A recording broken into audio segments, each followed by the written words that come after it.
আগে এর উচ্চতা আরও বেশি ছিল।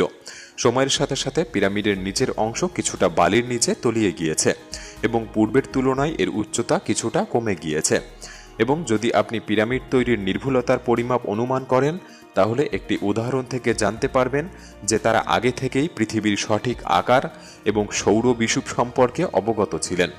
আসলে সৌর বিষুব হলো এমন একটি ঘটনা যখন সূর্য পৃথিবীর বিষুবরেখা অতিক্রম করে, যে সময় সূর্যকে বিষুবরেখার উত্তর বা দক্ষিণের পরিবর্তে সরাসরি নিরক্ষরেখার উপরে দেখা যায়।